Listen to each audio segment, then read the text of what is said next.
जिस गर्मजोशी के साथ हैदराबाद की जनता ने भारतीय जनता पार्टी के नेताओं का स्वागत किया है और अपना समर्थन इस चुनाव में मोदी जी के नेतृत्व पर, हमारे प्रदेश नेतृत्व पर और भारतीय जनता पार्टी के लिए जताया है, इसलिए मैं हैदराबाद की जनता का हृदय से धन्यवाद करना चाहता हूं।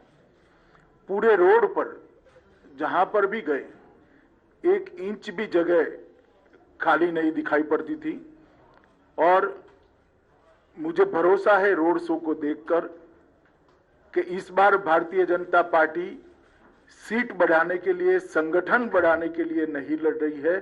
इस बार चुनाव के बाद हैदराबाद में मेयर भारतीय जनता पार्टी का होगा, ये हैदराबाद की जनता ने स्पष्ट कर दिया है। मित्रों, हैदराबाद के अंदर विश्व भर के आईटी हब बनने की सभी संभावनाएं पड़ी हुई हैं, मगर आईटी हब तब बनता है जब इसके अनुरूप इंफ्रास्ट्रक्चर यहां पर बने, और इंफ्रास्ट्रक्चर, शहर का इंफ्रास्ट्रक्चर, अर्बन इंफ्रास्ट्रक्चर बनाने का जिम्मा म्युनिसिपल कॉरपोरेशन का होता है। हालांकि केंद्र सरकार और राज्य सरकार की अनेक प्रकार की ग्रांटें मिलती हैं, मगर इसका इंप्लीमेंटेशन ये शहर के शासन के हाथ में, म्युनिसिपल कॉरपोरेशन के हाथ में होता है। और मुझे कहने में कोई संकोच नहीं है कि जिस प्रकार का कॉरपोरेशन यहां टीआरएस और मजलिस के नेतृत्व में चला है, वो हैदराबाद को आईटी हब बनने के लिए, विश्व का आईटी हब बनने के सबसे बड़ा रोड़ा है। अभी ही बारिश में पानी भर गया, लगभग 7 लाख लोगों के घर में परेशान हो गए, पानी भर गया। 6 साल से स्टॉर्म वाटर की एक भी लाइन, इसका सिल्टिंग नहीं हटाया गया, नालों का सिल्टिंग नहीं हटाया गया। पानी नहीं भरेगा तो क्या होगा? मजलिस साथीदार है, मजलिस के इशारों पर अवैध कंस्ट्रक्शन चलते हैं, एपीसमेंट होता है। इसके कारण पानी की निकासी के मार्ग के अंदर अवैध कंस्ट्रक्शन जो हुए हैं, उसने भी पानी भरने में, जमाव होने में बहुत बड़ी भूमिका निभाई है। मैं हैदराबाद की जनता को विश्वास दिलाना चाहता हूं कि एक बार आप भारतीय जनता पार्टी को यहां मौका दीजिए। हम सारे इलीगल कंस्ट्रक्शन जो पानी की निकास के मार्ग में है, उसको हटाकर कभी भी हैदराबाद के अंदर पानी भरे ऐसी स्थिति नहीं रहने देंगे। मैं आज ये प्रेस वार्ता में ये भी पूछना चाहता हूं कि जब पानी भर गया तब श्रीमान केसीआर कहां थे? उनके निवास के सामने की कॉलोनियों में भी पानी भरा। हम भी मीडिया को ध्यान से देखते हैं, कहीं पर भी मुख्यमंत्री ने ना कोई दौरा किया, ना कॉरपोरेशन की बैठक की, ना विधायकों के साथ घूमते दिखे, ना स्थानीय सांसदों के साथ घूमते दिखे। जब हैदराबाद की जनता इतनी बड़ी मुसीबत में थी, तब मुख्यमंत्री कहां थे? ओवैसी कहां थे? हैदराबाद की जनता के मन में ये बहुत बड़ा सवाल है, जिसका जवाब उनको देना पड़ेगा। मित्रों, हम वादा करते हैं कि गुड गवर्नेंस को हम हैदराबाद के अंदर जमीन पर उतारेंगे और हैदराबाद को विश्व का आईटी हब बनाने की दिशा में सभी अनुरूप कदम उठाए जाएंगे। और ये भारतीय जनता पार्टी का वादा है। मोदी जी जो कहते हैं वो करते हैं, हम जो कहते हैं वो होता है। चाहे 2014 का हमारा घोषणा पत्र हो या 2019 का घोषणा पत्र हो, हमने सारे वादों पर अमल किया है। मैं हैदराबाद की जनता को 5 साल पहले एक घोषणा पत्र टीआरएस ने भी दिया था, जिसको प्रचिन्ह आशीर्वाद मजलिस के भी थे। मैं कुछ सवाल यहां पर छोड़कर जाना चाहता हूं। कल वोटिंग है, मेरी आशा है शाम को केसीआर जी इसके जवाब दे। एक तो आपने 100 दिन की योजना का वादा किया था, इसका हिसाब किताब हैदराबाद की जनता मांगती है। क्या हुआ? 100 दिन छोड़िए साहब, 5 साल पूरे हो गए। उसमें से कुछ भी करा हो तो हैदराबाद की जनता के सामने रखिए। एक सिटीजन चार्टर आप देने वाले थे, उसका क्या हुआ? सिटीजन चार्टर छोड़िए, इसका पहला पृष्ठ भी तैयार नहीं हुआ है अभी। और रोजमर्रा के काम के लिए, गटर की सफाई के लिए, रोड की सफाई के लिए, रोड की स्ट्रीट लाइट के लिए हैदराबाद की जनता धक्के खा रही है। 32,000 से ज्यादा नल कलेक्शन गरीब बस्तियों में देने थे। हमने हिसाब किताब लगाया, हमारे कार्यकर्ताओं ने 20% से ज्यादा आप नहीं दे पाए हो। कब दोगे? वादा तो 5 साल का था। गरीबों के लिए 1 लाख घर बनाने थे, 1100 से ज्यादा नहीं बना पाए, जबकि मोदी जी ने 1,35,000 गरीबों के घर के लिए तेलंगाना को पैसा मुहैया करा है। मगर आप इंप्लीमेंट नहीं कर पाते हो। आपके फार्म हाउस से बाहर निकलकर सचिवालय में आओगे तभी तो शायद कभी इंप्लीमेंटेशन होगा। भूसी नदी के साथ साथ 42 किलोमीटर का 6 लेन रोड बनाना था। मेरा सभी मीडिया वालों को निवेदन है कि आपकी वैन जरा भूसी नदी के किनारे किनारे घुमाकर वो 6 लेन का रोड हैदराबाद की जनता को एक बार दिखा दीजिए जरा। हैदराबाद की जनता श्रीमान आपसे पूछती है कि वादों का क्या हुआ। 15 डंप यार्ड बनाने थे, एक डंप यार्ड का बोर्ड भी तो दिखा दीजिए। कहां गए वो 15 डंप यार्ड? 4 प्रेक्षागृह रविंद्र भारती की तर्ज पर आप बनाने वाले थे, क्या हुआ? 10,000 करोड़ की एक योजना लेकर आए थे आप, कहां गया 10,000 करोड़? कब खर्च किया? म्युनिसिपल कॉर्पोरेशन के बजट का योग भी बना ले तो इतना नहीं होता है। एक हुसैन सागर को स्वच्छ तालाब बनाने का, एक स्वच्छ स्पॉट बनाने का, टूरिस्ट स्पॉट बनाने का वादा किया था। मैं अभी अभी हुसैन सागर के पास से आया हूं, आप हर रोज जाते हैं, मैं इसके बारे में कोई और टिप्पणी नहीं करना चाहता। गांधी और उस्मानिया हॉस्पिटल की तर्ज पर 4 नए अस्पताल बनाने थे, हमें तो दिखाई नहीं दिए। मोदी जी ने एम्स में मेडिकल कॉलेज दिया, मजदूरों की जो अस्पताल है इसमें भी मेडिकल कॉलेज दिया और अस्पतालों को कंप्लीट करने का काम मोदी जी ने किया। अरे साहब वो तो छोड़िए, आपने कुछ नहीं किया। मोदी जी ने एक आयुष्मान भारत योजना लाए हैं जिसमें हैदराबाद के अर्बन गरीब के लिए 5 लाख रुपए की पूरी हेल्थ का खर्चा भारत सरकार उठाने वाली है। आपने पॉलिटिकल रीजन से मोदी जी हैदराबाद में लोकप्रिय हो जाए इसलिए उसका भी इंप्लीमेंटेशन नहीं किया और हैदराबाद के गरीब को आपने 5 लाख रुपए के स्वास्थ्य योजना से महरूम रखा है। आज हैदराबाद में कोई भी गरीब बीमार पड़ता है तो उसको 5 लाख रुपए की दवाई नहीं मिलती, ऑपरेशन नहीं करा पाता, अपने बूढ़े माँ बाप का, अपने छोटे बच्चे का इलाज नहीं करा पाता। क्या बिगाड़ा है इन लोगों ने? मोदी जी की पॉपुलैरिटी तो वैसे ही केसीआर साहब होने वाली है। भारतीय जनता पार्टी की सरकार ने हैदराबाद और तेलंगाना के लिए काफी कुछ किया है। हैदराबाद मेट्रो प्रकल्प 16,000 करोड़ की लागत से जिसको 30 किलोमीटर लंबा बनाया, इसका उद्घाटन प्रधानमंत्री जी ने ही किया। प्रतिष्ठित शैक्षणिक संस्थानों की स्वीकृति की 4 बनाए हैं। Biodiversity research centre Hyderabad, centre for innovation for defence excellence Hyderabad, ऐसे 4 बनाए हैं। 40,800 करोड़ की इंफ्रा योजनाओं की घोषणा हम पहले ही कर चुके हैं, जिसमें हैदराबाद बेंगलुरु राजमार्ग, हैदराबाद विजयवाड़ा राजमार्ग, शहरी क्षेत्र के विकास के लिए अमृत मिशन लाया। ग्रेटर हैदराबाद नगर निगम में 3.30 करोड़ मूल्य के 2 पार्क विकसित किए गए।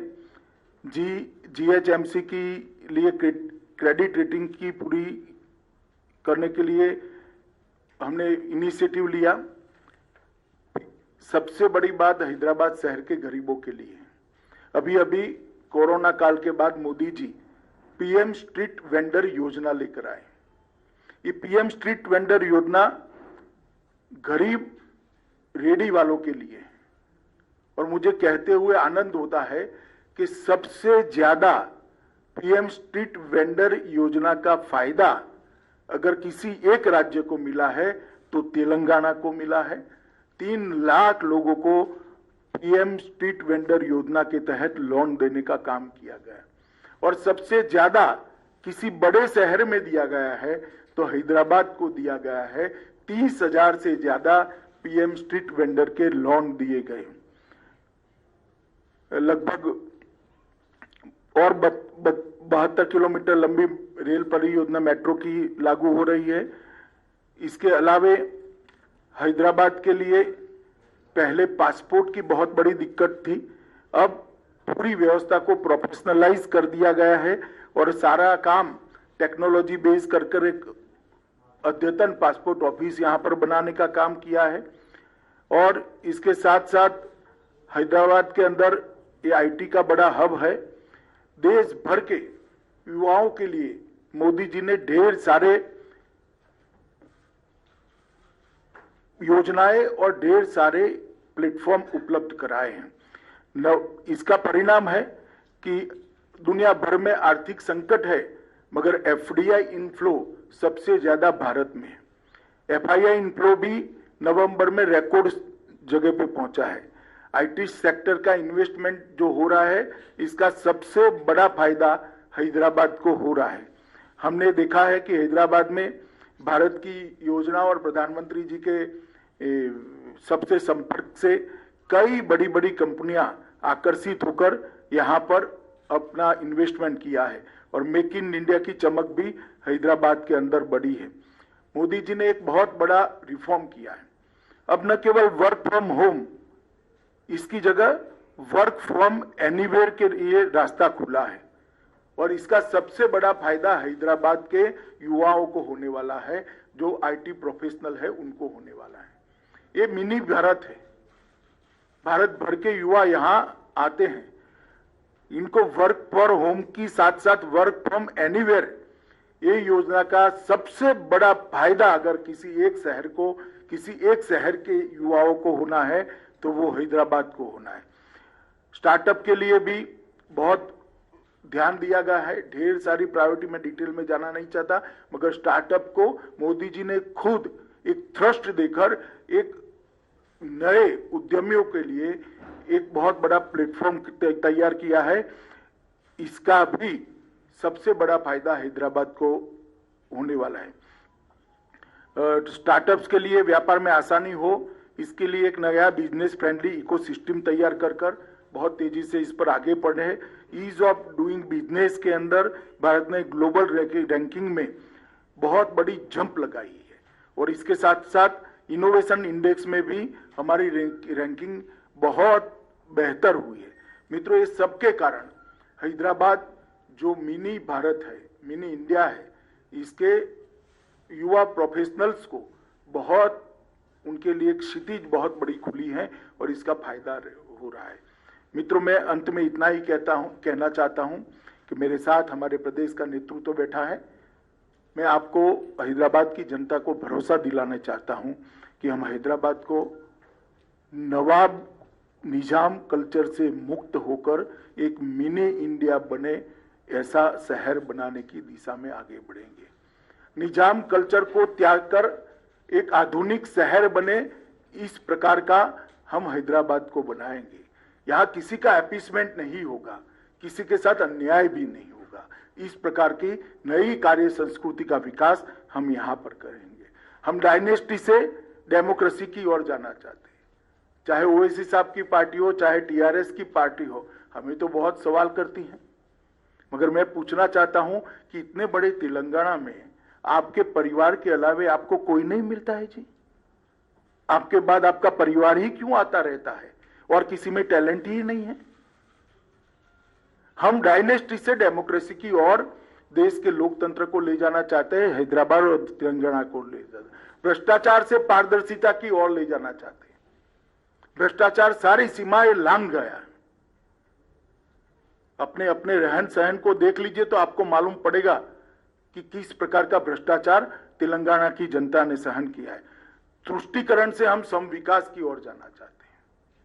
किसी का अपीसमेंट नहीं करेंगे, सबको बरोबर मौके मिलेंगे और हैदराबाद की जनता का बहुत बड़ा हिस्सा जो अपमानित महसूस करता है अपने आप को, उनको हम भरोसा दिलाना चाहता है किसी की भी हिम्मत नहीं होगी आपको दोयम दर्जे के नागरिक बताने की।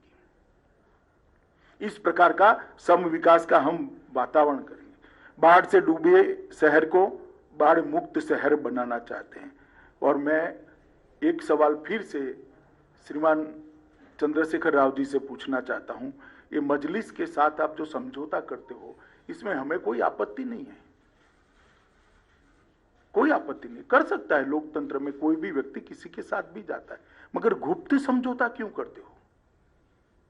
इतनी हिम्मत क्यों नहीं है कि मजलिस के साथ खुलेआम सीट शेयरिंग कर लड़े? एक कमरे के अंदर इलू इलू कर आप सीटें बांटते हो। सार्वजनिक रूप से हैदराबाद की जनता के सामने अभी भी प्रचार में 1 घंटा बाकी कह दीजिए कि हाँ हमारा मजलिस के साथ समझौता है। क्यों हिम्मत नहीं है आपकी? इसका जवाब केसीआर और मजलिस दोनों ने होना चाहिए। और मित्रों, मैं मानता हूं कि आज सरदार पटेल के कारण ही ये हमारा तेलंगाना यहां से लेकर मराठावाड़ा तक और हैदराबाद भारत के साथ जुड़ा हुआ है। जिन्होंने उस वक्त पाकिस्तान में जाने की मुहिम चलाई थी, वो सभी संस्कृति से, ये निजाम संस्कृति से हम मुक्त कर एक विकसित शहर हैदराबाद को देना चाहते हैं। इसलिए मेरी हैदराबाद की जनता से करबद्ध निवेदन है कि एक मौका भारतीय जनता पार्टी को दीजिए। हम हैदराबाद को विश्व का आईटी हब बनने के लिए पूरे इंफ्रास्ट्रक्चर की तैयारी करेंगे और मोदी जी का आशीर्वाद है ही है, तो हैदराबाद अपने आप आईटी हब बनेगा, इसको मुझे भरोसा है। मेरी बात समाप्त हुई। आप एक एक कर सवाल पूछ सकते हैं। यहाँ से कोई जो नाम बोलेंगे उसको करेंगे।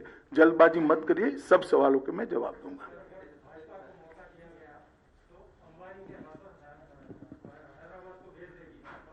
हैं?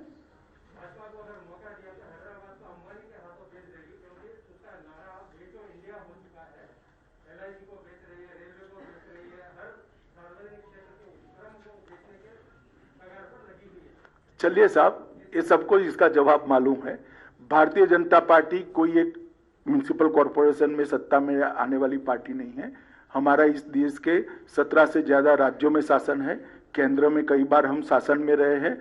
हमें देश की जनता जानती है और बार बार वोट भी देती है। जो ये आरोप लगाते हैं उन्होंने आत्मचिंतन करना चाहिए कि उन्होंने क्या करा है। सर, ओवैसी ने कहा है कि अगर यहाँ पर इलीगल रोहिंग्या पाकिस्तानीज या बांग्लादेशीज रहते हैं तो होम मिनिस्टर अमित शाह क्या कर रहे हैं, कार्रवाई क्यों नहीं करते? भाई, मैं जब कार्रवाई करता हूं तब तो हाय तौबा करते हैं पार्लियामेंट में। देखा नहीं है आपने कितनी बड़ी आवाज में रोते हैं?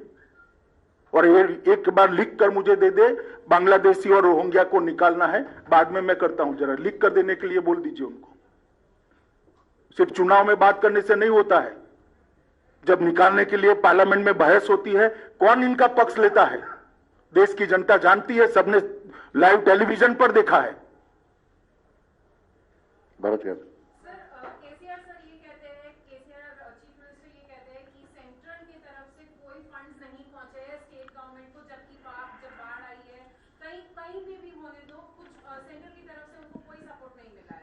बहुत समय से केसीआर सचिवालय नहीं गई है, इसलिए इनको आंकड़े मालूम नहीं है। मैं बता देता हूं, 224.50 करोड़ फर्स्ट इंस्टॉलमेंट एसडीआरएफ का हमने दे दिया था और 3 नवंबर को 224.50 करोड़ टोटल सिर्फ हैदराबाद के लिए 500 करोड़ रुपया अप्रोक्सीमेटली हमने दिया है। जरा वो कल जांच कर ले और रेगुलरली सचिवालय में जाए तो ऐसी गड़बड़ नहीं होगी।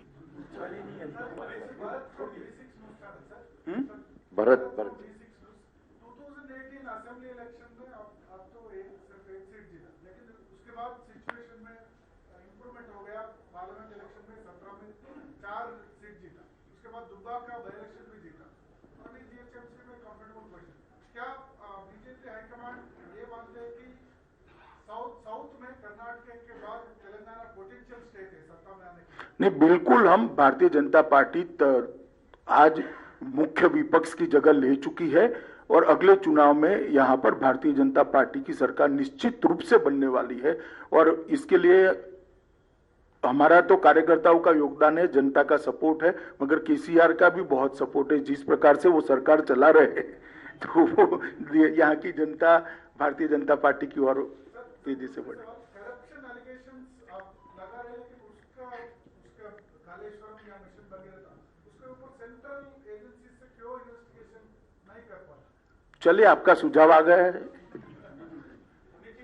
टीआरएस का आरोप है कि आप लोग जो बड़े नेता बीजेपी के आ रहे हैं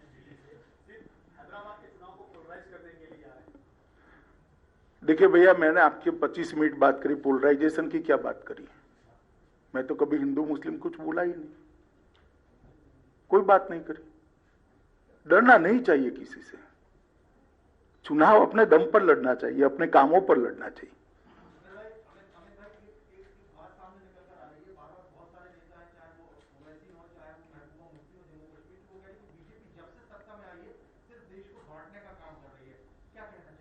देश तो भैया 1947 में बटा था, उसके बाद बटा ही नहीं है।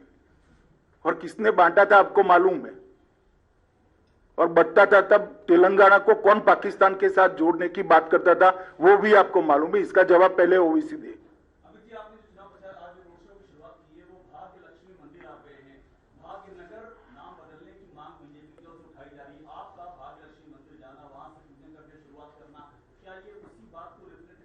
देखिए, मैं भाग्यलक्ष्मी मंदिर के अंदर मेरी व्यक्तिगत श्रद्धा के मां के चरणों में रखने के लिए गया हूं, इसके कोई गलत अर्थ न निकाले जाए। मैंने जो कहना था वो कह दिया ना भैया। मैं भाग्यलक्ष्मी मंदिर में मां के दर्शन करने के लिए गया था, इसके और कोई निहितार्थ निकालने की जरूरत नहीं। पिछले सालों में कभी हैदराबाद ने ये नहीं देखा कि इतने बड़े नेता बीजेपी के म्युनिसिपल कॉर्पोरेशन इलेक्शन के लिए आए हैं, तो क्या ये कहना सही हो गया? एमआईएम के नेता बिहार जा रहे हैं, 5 इलेक्शन वहां पर जीत चुके हैं, तो इसीलिए इसी साल असदुद्दीन ओवैसी के गढ़ एमआईएम के गढ़ सारे नेता आ रहे हैं बीजेपी। देखिए, जहां तक भारतीय जनता पार्टी का सवाल है, कोई चुनाव को हम छोटा नहीं मानते हैं।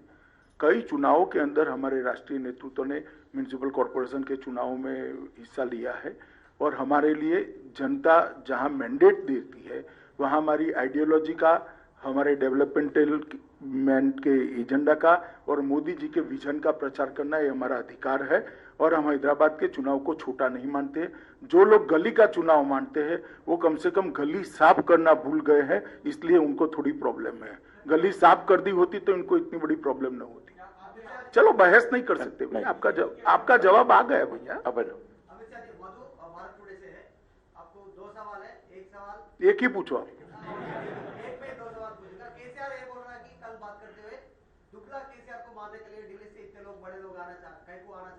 और एक दूसरा सवाल क्या है कि पुलिस वाले को बिहेवियर और फोन टैपिंग हो रहा है, बोल रहे हैं यहाँ पर, वो दो बातों। देखिए, ऐसे इरिस्पॉन्सिबल आरोप मुख्यमंत्री की जगह पर बैठे हुए व्यक्ति ने नहीं दिखाने चाहिए।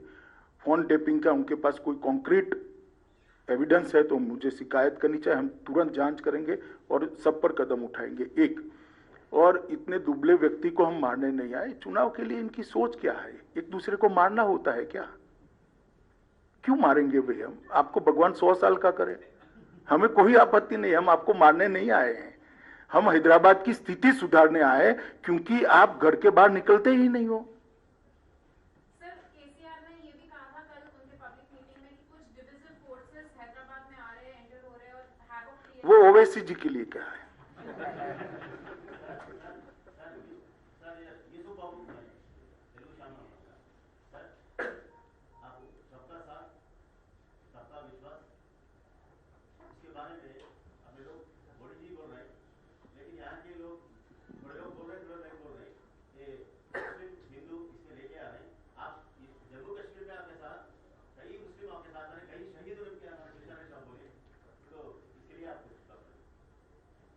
नहीं, मैं सवाल ही नहीं समझा। हाँ, तो सबका साथ सबका विकास है ही।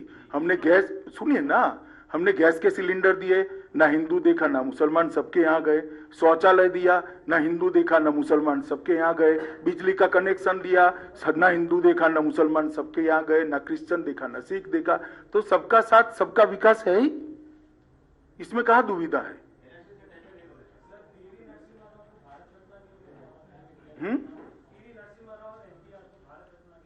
चलिए, ऐसे मामले यहाँ नहीं चर्चा होती हुई है।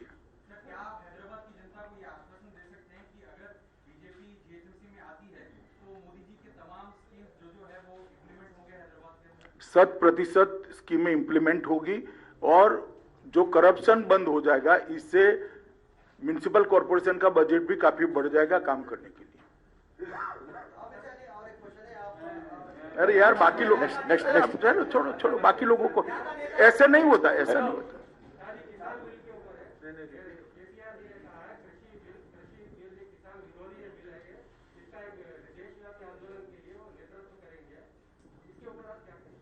नहीं, कोई डेमोक्रेसी में सबको अधिकार है, मगर मैं इतना स्पष्ट कहना चाहता हूं कि तीनों बिल जो है किसान रिफॉर्म्स है वो किसानों के भले के लिए है और बहुत समय के बाद किसान एक जकड़ी हुई व्यवस्था से बाहर आने वाला है। राजनीतिक विरोध जिनको करना है वो कर सकते हैं और केसीआर भी पूरे देश में घूमना है तो घूम ही सकते हैं। 19 में भी घूमे थे, अपने राज्य में स्थिति क्या हुई आपको मालूम ही है। मैंने ऐसा नहीं कहा, मैं केसीआर की बात कर रहा हूं। मैंने किसानों के प्रोटेस्ट को कभी पॉलिटिकल नहीं कहा, ना कहना चाहता हूं। आप आपके शब्द मेरे मुंह में मत डालिए। मैंने स्पेसिफिक पिन पॉइंटेड केसीआर के लिए सवाल था, मैंने केसीआर के लिए जवाब दिया है। फनियर एक मिनट, फनियर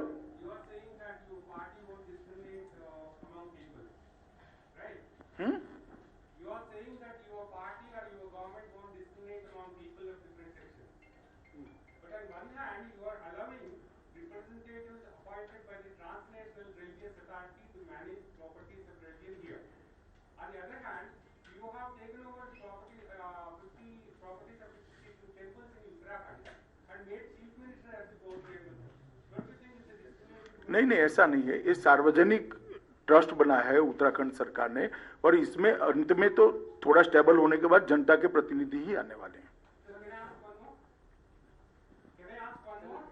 हाँ, पूछिए।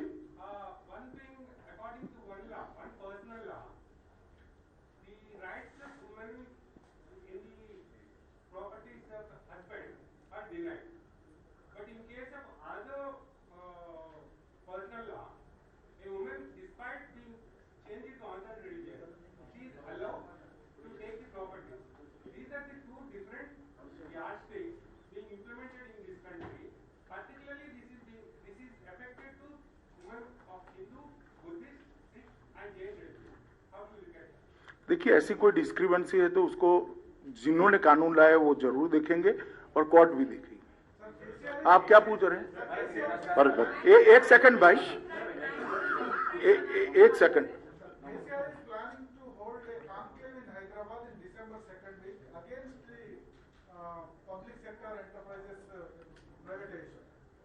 देखिए, केसीआर हमेशा ऐसे काम ऐसा करने का बहुत प्रयास किया। 19 में भी आपको याद होगा एक विमान किराए पर रखा था और लगभग 16 राज्य में गए थे, सीटें आधी हो गई। यहाँ ऐसी कॉन्फ्रेंस ममता जी ने भी करी थी वहां पर, याद होगा कलकत्ता में, सीटें उनकी भी आधी हो गई। अब आधी बची है, इसका क्या होगा वो देखो आगे। चलिए, सबका धन्यवाद।